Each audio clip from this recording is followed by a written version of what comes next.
Welcome back, everyone. My name's Alex. That's Eileen, and you guys are watching and listening to the Straight to Chicane podcast. And this is a podcast where we talk about Formula One. And this week we are talking about Hungary. Hungarian GP. The The- Hungaroring. Correct. It was a pretty fast weekend, last weekend going into summer break. Yeah. So we are back to back with podcasts. So I think we kind of got to get into it. We had some big announcements, kind of, if you consider it big or not. Max Verstappen confirmed that he will be with Red Bull next year. Yes. So that's kind of a big announcement because that was kind of like a hot topic. I know I've asked that. You've asked that. It's been circulating for many weeks now. What's going to happen? So he's finally like, I will be at Red Bull in 2026. Yeah. So Despite having I would maybe say subpar weekend here at Hungary, honestly, I don't think I've ever seen Max this far back or this not at the top of the leaderboard, I guess. Like he was just sitting 7th, 8th. this is the first time since 2016 to 2017 season that he has not been on the podium 4 races in a row. Yeah, that's pretty big. Yes. It's very big. He also said in an interview that That he doesn't see himself winning again this year. which is kind of wild that he said that. Yeah. Uh, New team principal Mekis was like, no. Like, let's not say that. But it's not looking so great. Well, it's not. And then also you just said a stat before we started our podcast that this is Yuki Tsunoda's troubling finish this weekend in Hungary kind of set the tone for his whole entire season so far of where he's been or his time here, right? And it's been the worst. It's like the worst second seat performance the last several races consecutively. Like DNFs, he's been out of the points. Granted, some of the DNFs weren't necessarily his fault. Well, I don't know about that. So And trouble with the car, and Right. he's had some trouble. but- combination, Yeah. I think that the second seat curse at Red Bull is just here we go. Another one bites the dust. But Yeah, and I think it's a topic that we will continue to talk about as years go on. Maybe we're in a change now that Christian Horner's gone, that the second seat will be a little bit more tamer because Yuki says he feels more comfortable with the new management. And because he worked with them. well, yeah, of you know, course. I mean, he's been up and coming with him for the last several years. So, and I think he had a better qualifying last weekend in Spa, so that was hopeful, but not a great race this week. So, but I mean, to see Max fighting, like Max started P8, ended P9, you're not going to get much more out of the second driver if Max Verstappen is not, doing any better than P9 in the race. So, Yeah, and that's right, because I think Yuki qualified only like 4/10 behind Max or something like that during one of the qualifying sessions, if I remember correctly, which wasn't that far back in the grand scheme of things. And like you just said, he started 8th, finished 9th. That's unlike Max. yes, it is. But the decline has been steady at Red Bull since the start of the season. Well, This has just been making Red Bull look better than Red Bull is. sure. And I think everyone agrees with that. Yes. Well, it also helps that for some reason, after we talked shit on the last podcast about Aston Martin, that they have a rocket ship apparently this weekend. Aston Martin was the star of the weekend. That was the thing is like they were the oddball at the front of the pack. Yes. And The whole weekend. Practice, qualifying, the race. and it's weird because we should talk about them for a minute coming into the weekend on Friday's practice 1, we get told I don't know, an hour or less before the practice that Alonso's not even going to practice. Or that there's a threat that he might not even race. And so obviously a lot of big things going into the week. It was Fernando's birthday. Yep. He is the oldest driver on the grid. Going into Friday, it was definitely like he turned a year older and he's having some type of a back muscle issue. And so he didn't sit into practice 1. And everybody was speculating, is he going to even be able to perform for the rest of the weekend because of this injury? So he came back. He was there for practice 2, Yep. there for quali, there for the race. And Aston Martin was a whole new team this week. And honestly, after he came back for practice 2, 3, qualifying and everything, I haven't really heard him talk much about it. Right. So, I mean, maybe it was a thing. Maybe it's been bothering him, but it didn't seem to bother him. And in fact, it seemed to have helped him. Right. Maybe he got a bionic back put in. He got the stroll delivery. He did. I mean, I don't know, but it was pretty impressive. We were watching quali and it was like Alonso P1, Alonso 3 purple sectors, Alonso, like it was crazy. It was. I mean, for a millisecond when during the race, there could have been an Alonso podium. There was a thought there. There was a chance. There was a chance. 10 feet. It could have been a double DNF for McLaren, and Alonso could have been on the podium. Well, that, and then early on lap 1, there was, because if we're talking about the race a little bit now, the beginning of the race, Lando didn't really have a good start. Had a really rough start. People got in front of him, and I thought... Some would say that Lando had such a good start that he got boxed out by Oscar, and that's why he had to slow down and go wide. Sure. And lose 2 positions. I mean, sure. He had such a good launch, but ended up 2 positions down. But listen, that's kind of the way the cookie crumbles sometimes. Yeah. So. This track is unlike the last track from last week that it's beneficial to be first. There doesn't really benefit you to be in second, kind of where last week in Spa, you get that so much more... Sure.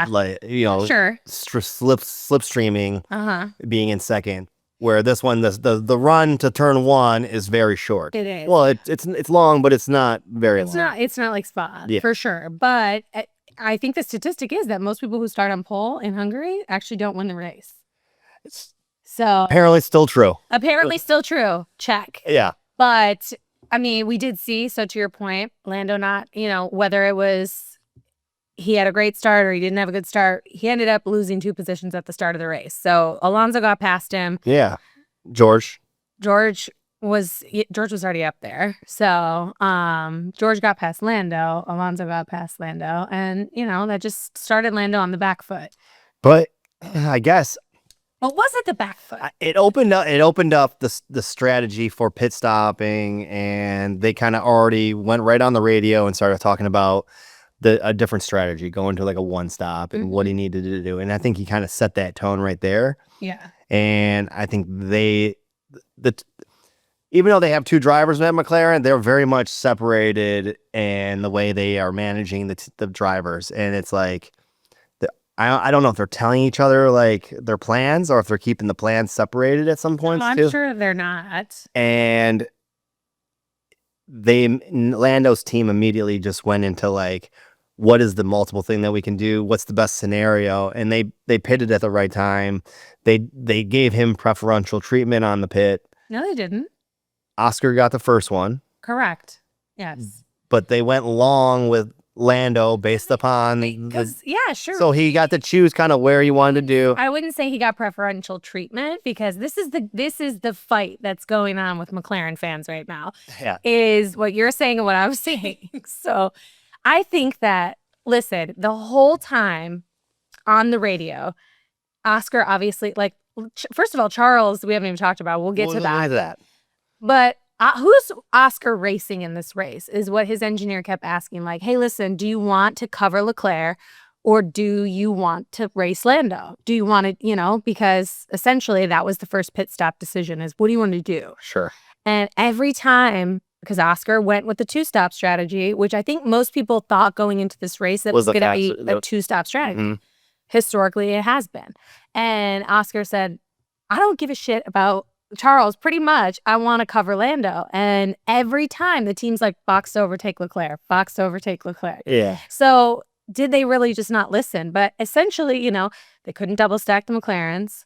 Nope. Could have, but probably not a great decision. So Lando ended up, what does he have to lose? Roll the dice. It worked out as a favor. The overcut, I guess, is what you would call it. It worked in Lando's favor. It worked in a lot of people's favor. It did. I mean, you see the outliers that ended up in the points, they were on 1-stop strategy. They were. Liam Lawson, but at the end of the day, I don't think it was McLaren making the preferential decision. I think that Lando, a little bit of luck. Oh, well, sure. But a mess up in turn one caused the little bit of luck to happen to have the proper timing. Right. And he also had to, I mean, he dealt with his tires very well until the end. Mhm. I mean, Oscar tried, but We saw him try to hunt him down. he did. He tried. It Locked up, almost took him out. Could have yeah, been dangerous, and but that was, it's tough with this track. There's two short DRS spots right on the main strip going into turn one, and then out of turn one, it's very short going to turn two. But that's the other spot, right? Yeah. So there is some sneakiness you can do, but yeah, there was a little bit of locking up. There was some. Lando didn't make any mistakes. Lando at the second half of the race was really spot on, honestly. And like, that's the thing that we talk about a lot of times in like previous races, that Lando does make mistakes. And even Oscar said it in the post-race interviews, like, I was kind of hoping that Oscar or Lando would make a mistake and that would get him the little bit closer that he needed, because you couldn't get close enough. I just think it's interesting because we've always talked about Oscar. Oscar doesn't make any mistakes. He doesn't really. He's super cool, calm, and collected, but you know that he was really like going for it, trying it. And I think it just creates the excitement for the second half of the season that it's only 9 points between the two of them now. Yeah. No one else is in contention. It's going to be one of them is the drivers' champion of this year. And it's going to get spicy because neither one of them, and I think this is going to be good for Lando because he needs to not back down. Like, he has to just go for it. Like, I know he made the mistake in Canada and, everybody gave him a lot of shit because he did drive into the back of Oscar. But that's the type of thing that you have to do. You have to roll the dice. You have to try. You have to shoot your shot. Well, yeah, right. And just like Oscar did here, he tried to make that turn, it locked up. We saw all the smoke coming off the tires. Exactly. We didn't see him hit because they kept it professional, as they probably the rules of the house. Yes. Well, you heard him come on the radio right after. He's like, "Remember how we go racing? Remember how we go racing, Oscar?" And it's like, it's the same situation in Canada. Lando, he tried to go for it, overdid it a little bit. It could have been the same scenario with Oscar. He just lucked out that he didn't fully send it and T-bone him out for a George Russell win.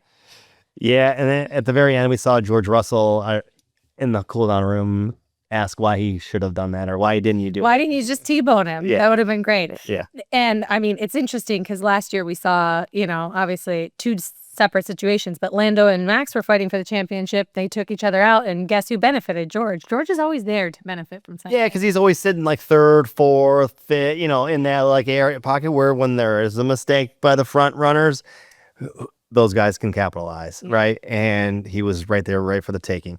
Okay. I think we talked enough about McLaren a little bit. Well, so we have to say, okay, go ahead. Without this was McLaren's 200th win. Yep. So that was pretty epic. Yep. Also, a 1-2 200th win. That's pretty cool. Another 1-2. They can win the championship as early as Baku, which is like the earliest that the constructors might as well already give it to them. Well, of course. So listen, McLaren is dominant. Listen, it's impressive, and I can't wait to see what shakes out at the end of the season between the two drivers. So it's going to be fun. Okay. Enough about McLaren? For now, yes. Okay. Good. We could talk all day, I guess, because they are the talking team, the two drivers for sure. All right.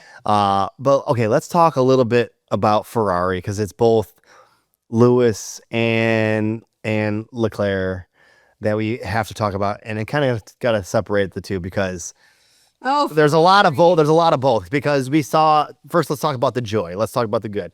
Charles Leclerc hits pole. Ferrari's first pole of the year. Doesn't even realize that he was on pole. Like, asked the question nonchalantly, like, "How do we do? Oh, where'd I end up?" Barely got through to Q3 and puts it on pole. So pleasantly surprised as Charles. Had a really good qualifying run. Car looked really good.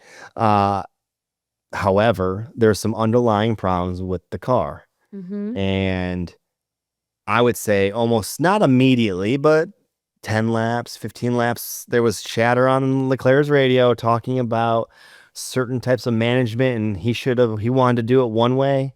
and they went in a different route, and now he was going to have to struggle for a little while. And then But it was a little bit closer. They had already they talked about it. Then they'd already done their pit stops. Yeah, it was closer to the second stop. But then near the end, he brought it up again. You know, the car fell apart at the end of the race. I don't think he even brought it up. I think at that point, the car was just done. I already told you. Yeah, the car was done. He thought during the race, he thought that it was the issue that they talked about prior to that he felt he could manage differently. That was the long text message that came through, like literally the screen. Yeah, the radio with the phone's this big. It was the whole screen of him just talking solid. So he wasn't happy, but come to find out post-race after he got some more information, there was a chassis issue. Yeah. So different than the issue that he already knew that he was going to be having. So there's a lot. And I mean, Lewis made the comment of things going on behind the scene that he doesn't like. I think there's things going on behind the scenes that neither of them like. What do you think those things are? I don't know. Just throwing a ball at a wall. What do you think it is? I think that the drivers are requesting things and Ferrari's not doing them. They're not listening to the drivers. Clearly, because if Charles is saying, we should do, like, I know how I can manage this, let me manage it my way, and the team is vetoing that, that's a problem. But the team has also brought in, for Lewis, they brought in one of the Mercedes engineers that worked with Lewis. I mean, to help. Okay, things. this is like his first race there. So what's going to take place? Well, yeah, I get that. So talking about Lewis now, Lewis had a tough weekend. A down weekend, the most down I think I've ever seen. I've never heard him talk like that. I've heard him talk about, last year and the year before the car being not where he wants. But, this is like verbatim. He goes, the car's on pole, not his, but the Ferrari car is on pole. The other car's on the other car's on pole, and I'm last. It's not a car issue. It's the driver. We should get a new driver. Talking about himself. Well, he called himself useless. Yeah. And I think he's always been known to be very tough on himself. But it is really hard to see, like, any of the drivers. Like, I think earlier this season, Lando was the same. Like, oh, I'm worthless. I'm, not a good driver. I suck. I'm this. And Lando's always been very critical and tough on himself. Sure. I don't think I've ever heard Lewis, like, I've heard him be sad. I've heard him be really difficult. I need to be better at qualifying, like, for the last year. But to say, I mean, obviously he was out in Q2. And he gets on the radio immediately and he's like, every time. And, like, nobody really knew what it was. There was a lot of, like, comments that were made and people were like, what does he mean? Yeah, what does he mean? Tell me more. After practice, he was like, I just don't really know. Like, I'm looking forward to the summer break. There's going to be a lot of tears. People are in the media speculating that there's going to be tears, meaning he's going to retire over the summer break. Do you think that because he's not happy at work with his job currently, that he's just going to quit? You know how many times I've been, like, pissed off and frustrated? I don't just quit my job. He's not going to quit being a Formula One driver halfway through the season, okay? So let's just put that to rest. Never say never, I guess, but there's no way he's going to go out. Well, he's not going to retire like that. I mean, he exactly. He could announce his retirement, although I don't see that happening. No, it's not happening. But anyways, I mean, I'm not even putting that out into the atmosphere. Lewis Hamilton is going to retire mid-season or announce his retirement. Not happening. Not happening. But I think it was two tough qualifyings back to back. Last race, he had sprint qualifying and he had regular qualifying. Yeah, and those were tough. But he did have a great race. I think that he has a lot of people in his corner. I think he definitely needs his break to, like, really bounce back. The race wasn't great. He was on a two-stop strategy. It was literally a DRS train from Alonso to P20. Like, the whole race. Like, there really wasn't much. And so, he started on the hards, which was already a disadvantage because he lost 2 positions. And he did lose. Yeah, exactly. He lost 2 places right off the start because of the tires difference. Almost everybody else was on mediums. And then some softs. A couple softs. He was on hards. I think maybe one other person was on a set of hards too. But he was trying to go long on the first stint and have a tire offset. The mediums didn't really wear off as fast as I think none of the teams thought they were. Everyone thought they were going to probably wear a lot faster than what they did. And what do you think was the reason behind that? Because historically, and I have my own answer, but, like, it has been a two-stop strategy. We've always seen it. Like, and this year, all of a sudden, we couldn't. Like we're going and we're doing a one-stopper for half the field. Well, they did repave some of the track, Okay, and we saw a lot of mistakes in practice Okay. of people driving off that area. So new tarmac. New tarmac in those certain areas. Okay. I think temperature was a different issue. Yeah, I think that it was a lot cooler than it's historically been there. It's been. And that's been the benefit. Like nobody, like you heard a couple drivers say, oh, my tires are gone or whatever, maybe the first stint.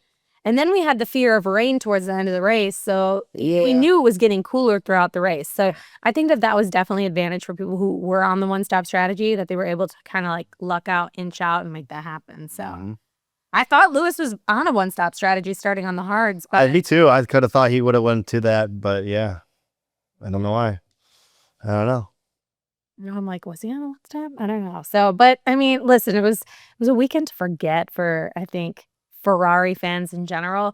While it was great to see Charles on pole, and you were like so amped up, you were like, oh my God, like we're so back for. Well, his number one fan, Matt from P1, was just livid and super happy and excited. It was great. It was quite funny. It's always good to watch Matt from like his reactions, race reactions, qualifying reactions, like to see that. We know he's a diehard Charles fan. But you know, you had that conflicting emotions for Ferrari. It's like you have one on pole, then you have Lewis that's like, we need to just change the driver, you know, like I'm useless. He's a 7-time world champion, statistically the best driver of all time. Whether you agree with that or not, he's not useless. And I mean, I can only imagine how tough it is to be in a position like him or any of the drivers, just being self-criticized and like having everybody have an opinion on what you should do with your future. He's like 30 points. This is the first weekend of the whole season. I'm like always defending him every podcast, I feel like. But the first weekend that he hasn't scored points, so now it's only Oscar out of all the drivers. It's not that he's been doing that bad. Like, yes, he's coming to terms. He's only been at the team for 8 months. We need to keep that in mind too. He didn't have a great first season at Mercedes, and look at how successful he was. Yeah. So, I mean, it is what it is. We're going to let him take his summer break and enjoy and go and do something that I'm sure he'll do something epic, and all of the drivers go and have a little bit of a break. I think everyone's kind of feeling like ready for summer break at this point. They are. I think it's been quite a few races. It's been 8 months. Well, I mean, they didn't start in the beginning. Right. They started in March, end of March. So, but it's been going since March, and we've already are over halfway. So yeah, it's been a lot. Yeah. This is the longest season for F1.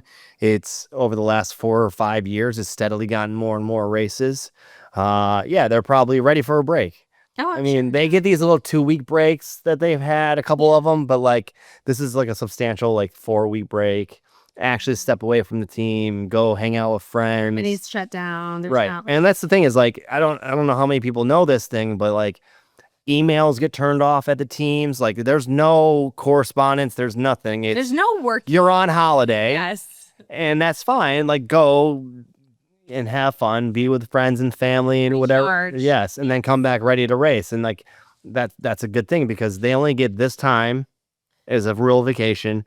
And then they get winter break, but winter break, you're still dealing with emails, you're still correspondence and stuff like that. Well, and I think too, going into next year, like literally there's definitely next year. Like there is no months off. Like, you know, you're used to last race, they have like, you know, almost 2 months off until practice. And I would say going into this year, the drivers I think had probably a longer winter break because like you're saying, like the same kind of car regulations are going. So like they don't need to be super up on the car as much as maybe they wanted this going next year because next year with everything we need there's going to be full on testing. 2 weeks of testing. So what is kind of what it used to be. Right. You know, and it starts at the end of January. So, you know, they don't have a whole lot of time off. So great for fans. There's always stuff to do. And like, that's what we love about Formula One is there's all year stuff going on. It's pretty much year round, but it takes a toll. I mean, obviously we know last year was the first year of 24 races. So I'm excited for them to have some downtime to like get away from all the like media speculation, all of them, the 2 front runners to not have to deal with like the teammate battle and like all that drama of who's doing what and the fans against each other. Like, I think, they're looking forward to it for sure. And I think it gives, even us, we're busy people, we work full-time jobs, a little chance to recharge and kind of take a break too. You know what I mean? Well deserved. I think anybody who's a Formula One fan, and you see it definitely, because obviously the sport is growing, the fan base is growing. It's an emotional roller coaster to watch a race. It really is. Like, it really is. And especially if you're invested in your driver, it can influence your mood. Like, they have a bad qualifying. Like last week we talked about it, bad qualifying. You want to just turn your phone off. You want to shut it down. It impacts your day. Your driver has a bad race. Your driver DNFs. Like, because it's on the weekends. And it's the days that you find available to, like, this is your time. You're putting your time in this, invested in this thing. And so, I get that. And the days your driver does well, it's the best day ever. So it's like, it takes a toll on you as a fan too. So I get that. Like, I have seen a lot of content creators talking about, I needed this downtime. I'm ready for it. And it just makes, when you come back, it just makes that next race like super exciting. We're going to Zandvoort next. Yeah. And, we'll have a few weeks off, but it does make the excitement around race week exciting again. It's always exciting, but when you get that break to recharge, it's like, distance makes the heart grow fonder. Something like that. Yeah, and I'm sure by the end of summer break, we'll be ready for some more Formula One action. You know what I mean? Look, it's how it goes. You're ready for a break, and then you're back. But back to Hungary. A little bit more. Okay. A little bit more. A little bit more. Okay. Let's talk about Racing Bulls. They finished in points. One did. Yeah, Liam. Yeah. Finished in front of Max, in front of Yuki. Seemed to have done pretty good. Mm-hmm. Well, both the Racing Bulls qualified in the top 10. They did. So I think that was, great weekend from them.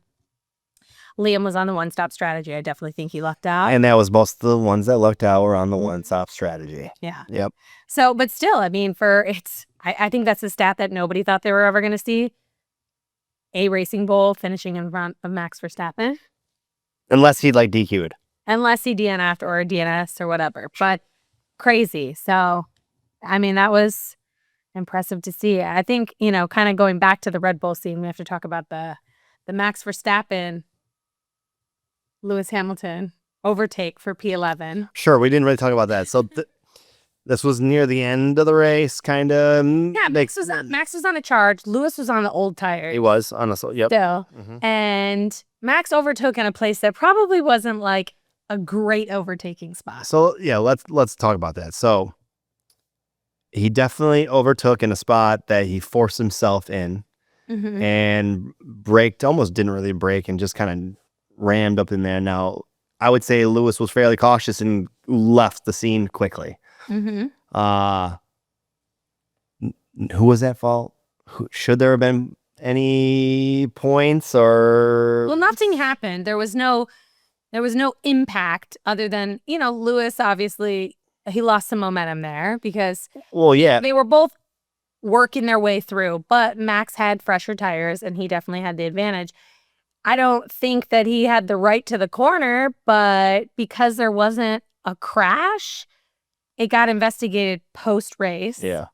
Which felt like kind of backwards. Like, why can't you? And then what happens after the post-race? And what does it matter? Like, Lewis is out of the points and Max is gets 2 points. It is what it is.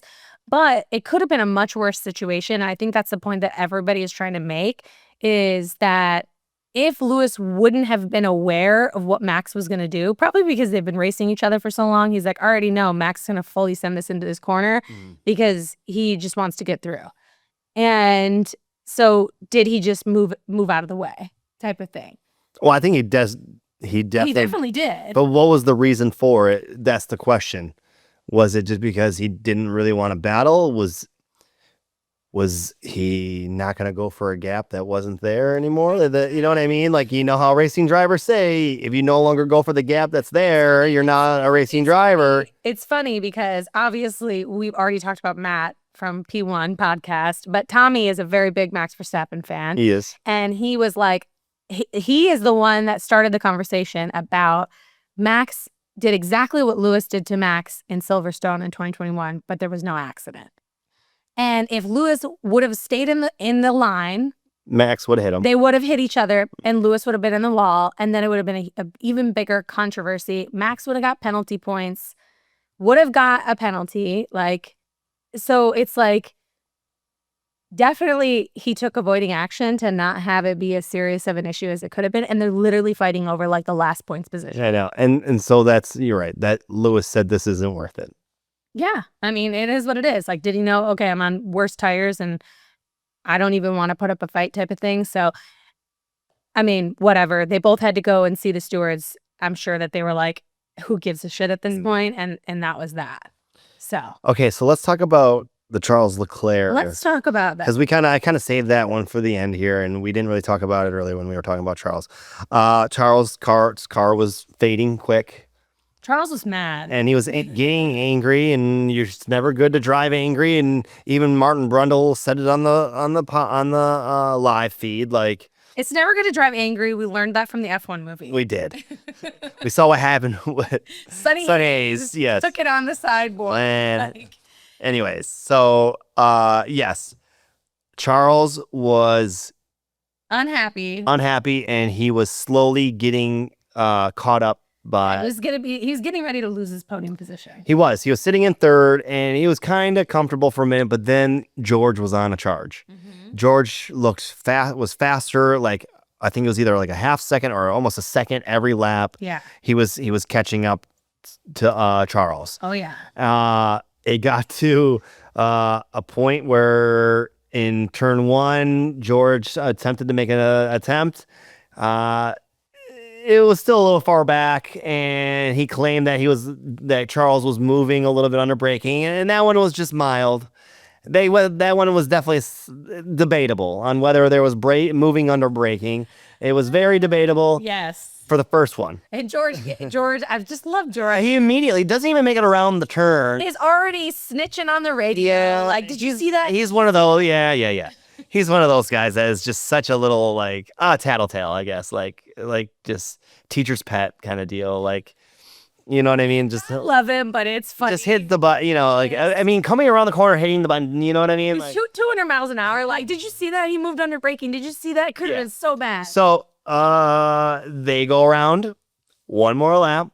Because that's kind of what that's the best spot is turn one, and Hungary is one of the easier spots to kind of make the move. You can either you can come around outside, you can underneath, or you can like slingshot yourself into that second part going into turn two because you get that second DRS. But coming around for the second time around, George was a lot closer this time. Closer. And I think I knew that he was going to definitely try and send it this time. And I think even Charles knew that he was going to fucking send it because Cars was struggling. It was just a matter of time. Oh my gosh. Yeah. And it wasn't really even a good defense. And Charles was in the middle of the track, breaking into turn one. George makes a move. Then Charles makes a move, and then under braking, clearly attempts to make another move closer to the apex to try to cut the corner short. Man. He was like, George, I'm going to show you what under braking means. And it was definitely clear as day, and it was. I watched the onboard from Charles, and he's literally looking at George in his mirrors, just like looking and looking, and then he comes up, and you just see him turn his wheel. It was so obvious. Yeah. And I don't think I have ever seen Charles drive like that. No, he's been frustrated and angry. Yeah. And we've seen Mad Max when Max gets mad and something bad goes and he's just ready to fully send it into somebody. And he'll just... And he will. Yeah, and he will. And like, look, it's crazy that we're talking about nudging, not even hitting. Didn't even hit him, just nudged him in like the braking areas. So I don't know if you guys watch us and you don't watch a whole lot of Formula One, thank you, but you should watch Formula One to understand what we talk about sometimes. But in the braking zone, leading up to the corner, you got to brake in your straight line and then make your turn in. Like, you can only make one turn. You can only make one. You can only make one move. Yes. Right, and that's been the gentleman agreement. That's been the rules for Formula One. They're very much not about hitting and bumping compared to American motorsports, where they love It's too dangerous. Yeah. they love the bump and push, here. Yeah. Well, that's part of the race. Well, yeah, but like it's so funny that like we talk about like these nudges that are like just didn't even touch each other, but like just invaded the line, and it caused a 10-second penalty.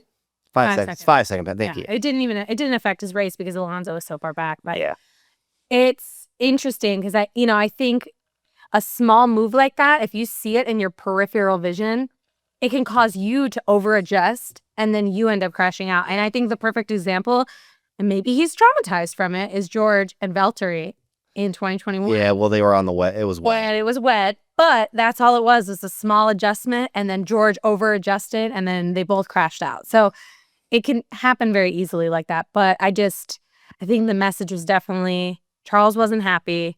We've never really seen Charles be like an aggressive driver like that. Like he's definitely going to be battling, but not to the point where it's like never aggressive in a like I'm going to get a penalty aggressive. Yeah, that's what I mean. Right. Yeah. Like they're always aggressive. A lot of the drivers are very aggressive, but never to the point where this is a clear penalty and violation of driving etiquette that they have established for Formula One.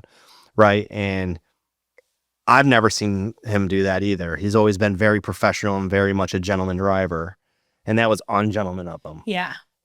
And it's unfortunate because he was frustrated. You're right. So Speaking of George and the tattletaling, let's just the teacher's pet. Yeah, go ahead. Let's go back to George post-race, media pen, talking about Charles, obviously the battle that was going on, talking about how he thinks that maybe Ferrari has a borderline illegal car, and that's why he was having to overcompensate and make adjustments.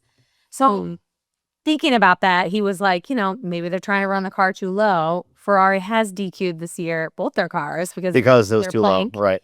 Yes. And, was he running a more aggressive setup? But I just thought it was funny because there's like all these like headlines out there, like George saying that Ferrari's like almost has an illegal car.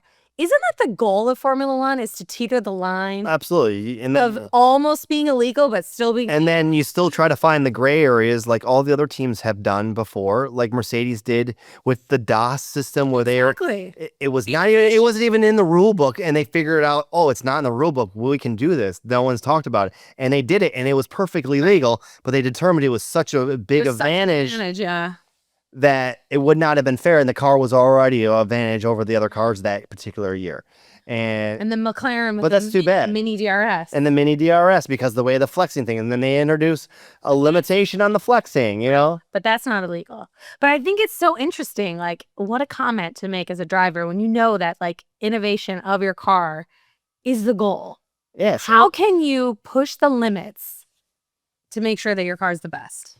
Yeah, I mean, I guess George hasn't been on the team that has pushed the car far enough. Sometimes it doesn't work out for you, and then you get disqualified. But I thought that was an interesting comment. I feel like George is just somebody he's just going to say what he means, and he's going to say it with his whole heart. Yeah, yep, he'll say it. He'll say something. Sometimes he says some outlandish, stupid thing, but you know what? He also is like the president of the drivers association. Yeah, I get that. So he feels sometimes obligated to speak. And I kind of wonder, like, he became like that, like early on. And I'm like, did they just appoint him that because or did he want to go and do that and be that thing, like do that job? Or I mean, listen, you have to be outspoken, and you have to be, you don't always agree with people in that position, but you have to, support the better, the overall for everybody. Yep. So I think he's a good person for it. I think it creates some funny banter, I think it creates some good conversation when George says some things on the radio. I love it. I mean, I love the team radio stuff. Like, I love Alonso. He's like, this weekend, like, dang, that was a good lap. Like, I just love when they get on there, they hype themselves up, or when they're being real, like, this is a sport. They're very competitive, and I like to hear how they're really feeling. So, but it was a good race weekend. It was a good race weekend. There was a little bit of entertainment, but then it was a little bit of a procession, a lot It's of definitely like I don't know if like a this was DRS train. I don't know if this was the first time that I've heard this because I feel like going to Hungary, like we've always had some good races. I feel like in Hungary. Yeah, we've had some weather before. Last year we had the whole controversy of Oscar's first win being in Hungary. I mean, Max and Lewis crashed into each other last year, which was kind of crazy. We had Lewis is the only car on the restart Hungary. Right. We've had some good stuff, but this was the first year, and I probably just never really paid attention that I've heard the track being called Monaco without walls. Yeah, and then I've heard people go, no. Yeah, but interestingly enough, when we were watching the race this weekend, looking at the DRS train, and literally everyone is within DRS from Alonso back. Yeah. I was like, oh man, this isn't going to be fun. Yeah, for me, I was a little It was a little boring for me. Yeah. It made, I mean, listen, the last, like, I think somebody was like, I fell asleep mid-race and I woke up on lap 67. Charles was off the podium. Yeah. Lando was bleeding and, whatever. And so it's like, it got interesting at the end when the two McLarens were going to come together and start battling each other. But other than that, yeah. Yeah, I was looking forward to the battle, and the just after the lockup from Oscar, it was done, pretty much. Yeah, but it made it interesting to The last, I know it went down to the last lap, and the commentators helped sell the last lap. Of course. You know what I mean? But like after turn 1, turn 2 on the last lap, it's over. Yeah. If you want my opinion, unless Oscar just fully sends it in a weird spot, but I didn't. Hold other McLaren. It didn't happen. It didn't happen. So yeah, to me, it was just one of those. I don't even know if I had a driver of the day because the driver of the day was Gabriella Bortoleto. Well, yeah, had a good race. We didn't talk about. We didn't. You're right. But what a weekend from Fernando and his prodigy Gabrielle. I think it was a great race weekend for Aston Martin. Like Stroll, obviously, in the points too. Yeah. Fernando, I think, great race. Like good decisions on the pit stops. But Gabrielle in a Sauber, I think at the beginning of the season when we were like, stake is last. Are they going to get points type of conversation? We've seen a Hulk podium. He finished P6. Gabrielle, like, there's some things coming there with Jonathan Wheatley and his team. There is, and they're moving to Audi. And him being a rookie he's performing really well, and it's honestly. We've talked about rookies a lot on this podcast, like who's been the best rookie. And honestly, throughout the whole half a season or just over half a season, we've seen multiple rookies have little stints of good, like, oh, they're going to be rookie of the year. Mm-hmm. Oh, no, they're going to be rookie of the year. So it's still, to me, it's always a gamble. It is. It's up for debate because now Gabrielle's on a hot streak. Yeah. We've seen Hajar. Had a good run for a minute. Then we seen I'm sorry, I'm blanking on everybody. Kimi Antonelli had a podium, top 3? He finished 3rd. Yes. So he hasn't been in the points since Canada. So. No, I know, and he's had some issues for sure. Yes, but we've seen a bunch of the rookies, not all the rookies. We've seen a few of the rookies really excel, and it's actually good to see because the last few seasons, some of these rookies, Logan Sargent and some other ones have not really promising up and comers that didn't deliver in Formula One. So it's been pretty cool. Nick DeVries, and it sucks because he went and had a really good Formula E career and has won there. It was won Formula 2 and sat as a reserve driver, this guy, and was all intents and purposes ready to go and was given a shot. Not everybody can come in and be Oscar Piastri. No. Not everyone can, and not everyone can be Max Verstappen or Lewis Hamilton, that's right.